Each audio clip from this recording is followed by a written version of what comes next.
Salut tout le monde, c'est Un Regard Neuf, j'espère que vous allez bien, moi comme d'habitude, ça va super. Les gens malveillants sont malheureusement trop nombreux sur cette terre et trop d'enfants en font les frais chaque année et disparaissent du jour au lendemain. Pourtant, il existe parfois de belles histoires où des enfants parviennent à s'échapper et éviter le pire. On part donc ensemble à la découverte de 9 enfants courageux qui ont échappé à leurs ravisseurs ou repoussé des cambrioleurs. C'est parti.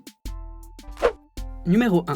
On commence la vidéo avec l'histoire d'une jeune américaine de 7 ans ayant réussi à s'échapper d'une tentative d'enlèvement. Le mercredi 8 février 2012, un homme repère Britney Baxter dans un supermarché.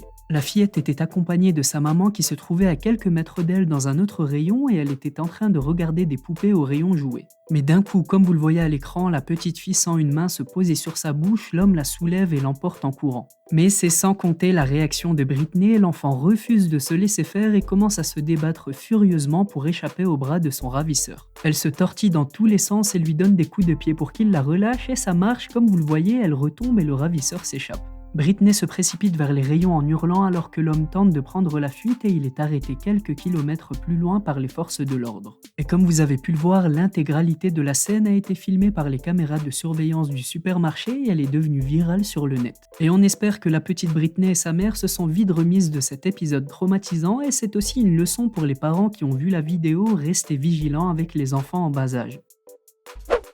Numéro 2.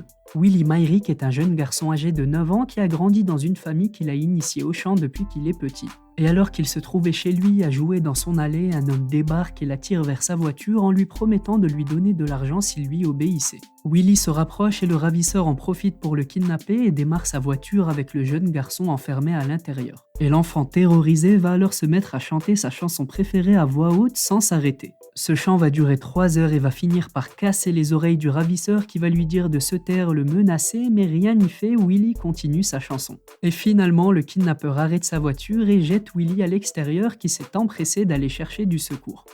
Maréchal, nous voilà! Qu'est-ce qui t'a appris ça, toi? Numéro 3. Pour le prochain, on a aussi affaire à une tentative d'enlèvement sur une jeune fille dont elle va s'échapper grâce à une technique innovante. Les parents rappellent souvent à leurs enfants qu'il ne faut pas parler, accepter de bonbons ou suivre des inconnus car les gens mal intentionnés sont trop nombreux et on n'est jamais trop prudent. Et justement, les parents de cette jeune fille de 11 ans le savent bien et ont mis en place une technique un petit peu particulière. Ils ont dit à leur fille que si jamais un jour un inconnu venait l'aborder en prétextant être envoyé par eux, il faudrait lui demander un mot de passe. Comme ça, si l'inconnu donne le bon mot de passe, la fille saura qu'il ne ment pas et pourra le suivre en toute confiance. Et en mettant en place ce système, à mon avis, les parents ne se doutaient pas que leur fille en verrait la nécessité seulement quelques mois plus tard. Alors qu'elle rentre de l'école, la jeune fille est abordée par un inconnu qui se trouve dans une camionnette et ce dernier l'informe que ses frères sont impliqués dans un grave accident et qu'elle doit absolument le suivre. Et respect à cette jeune fille qui, même dans cette situation, n'a pas oublié son bon sens et a pris le temps de demander à cet homme de lui dire le mot de passe. Évidemment, l'homme n'a pas été capable de lui donner la réponse, la fille a crié, il a pris peur et s'est enfui.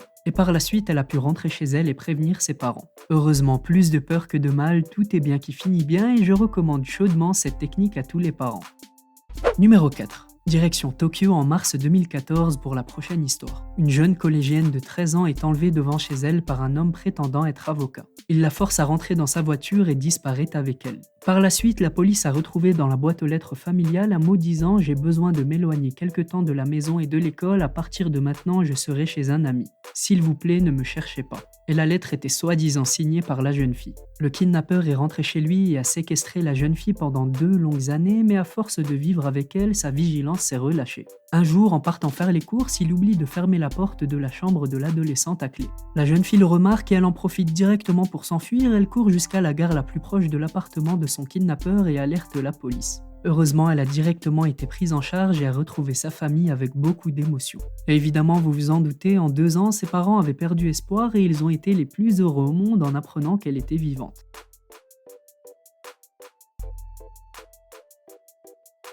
Numéro 5. Je vous préviens, la prochaine histoire est l'une des plus tristes de la vidéo. Le 15 octobre 2018, la famille Close, qui est composée du père, de la mère et de la fille, sont tranquillement installés chez eux. Mais soudain, la porte est défoncée par un homme nommé Jack Thomas Peterson, le père et la mère sont tués à coups de pistolet et l'adolescente est enlevée. Le quartier est complètement sous le choc et très vite des recherches sont lancées pour retrouver la fille Jamie.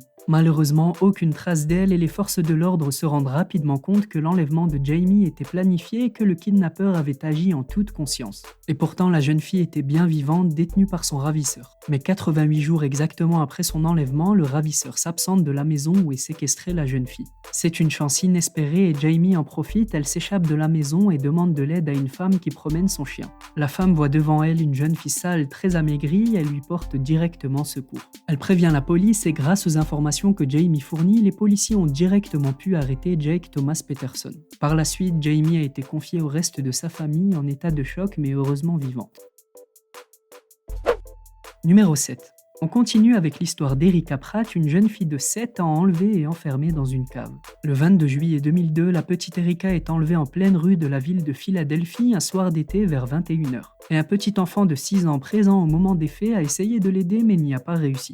Elle est emmenée par ses ravisseurs dans une maison abandonnée où elle est enfermée au sous-sol, pieds et mains attachés avec du ruban adhésif. Elle est laissée seule pendant des heures mais avec un courage incroyable, la petite fille va se mettre à ronger le scotch qui la retient prisonnière. Erika parvient à se détacher et explore son environnement et vu que la porte de la cave est fermée, il restait les fenêtres. Et à peine 7 ans, elle brise une fenêtre et se faufile ensuite par l'ouverture étroite en criant à l'aide. Et par chance, elle est entendue par 2 garçons qui jouaient pas loin de la maison abandonnée et qui ont alerté la police. Les kidnappeurs ont ensuite été rapidement arrêtés par la police et condamnés. Et s'échapper en moins de 24 heures après son enlèvement, on peut vraiment dire qu'Erika a eu un grand courage et beaucoup de chance.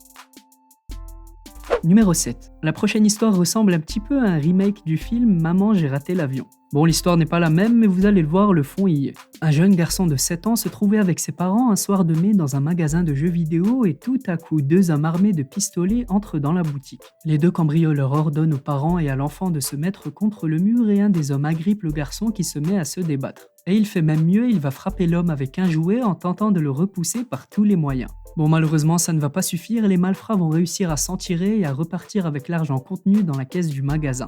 Mais comme vous le voyez à l'écran, les images prises par la caméra de surveillance sont stupéfiantes et montrent le courage du garçon qui s'est débattu contre 2 hommes plus grands, plus costauds et surtout armés.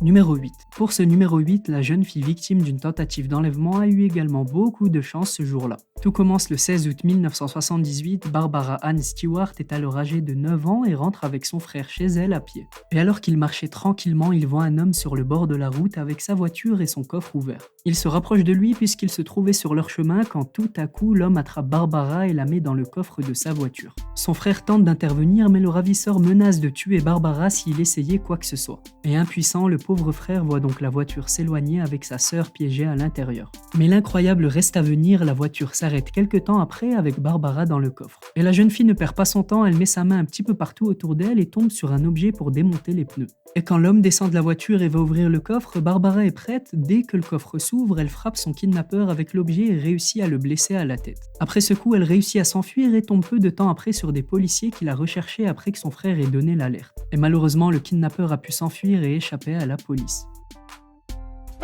Et le numéro 9, on termine avec l'une des pires histoires. Joseph Fritz est le père d'une jeune fille de 18 ans nommée Elisabeth et cet homme qui est son père est avant tout un homme abominable. Lorsque sa fille était âgée de 11 ans, il la viole pour la première fois avant de lui réserver un sort bien pire. En 1984, Joseph va enfermer sa fille de 18 ans dans une cave insonorisée spécialement aménagée après que cette dernière ait fait une tentative de fugue quelque temps auparavant. Dans cette cave, on trouvait le nécessaire pour vivre, lit, douche, WC, petite cuisine, télévision, machine à laver, etc., etc.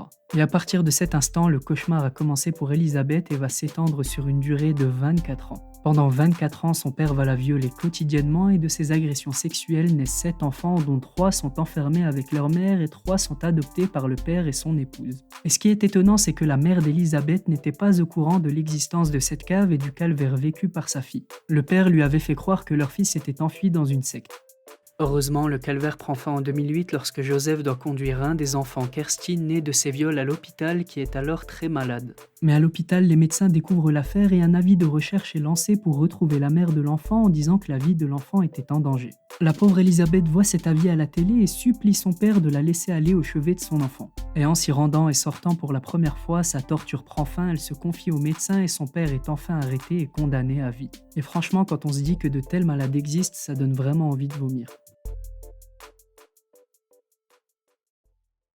C'était tout pour moi la team à regard neuf et j'espère comme d'habitude que cette vidéo vous a plu. Si c'est le cas, n'hésitez surtout pas à laisser un petit pouce bleu, à me donner vos avis en commentaire et à vous abonner si ce n'est pas déjà fait. Comme je vous l'ai dit plus tôt, je suis également sur les réseaux sociaux et particulièrement sur Instagram, alors je compte sur vous pour aller y jeter un coup d'œil, le lien est dans la description. Sur ce, on se dit à très bientôt pour une toute nouvelle vidéo, prenez soin de vous, portez-vous bien et à la prochaine.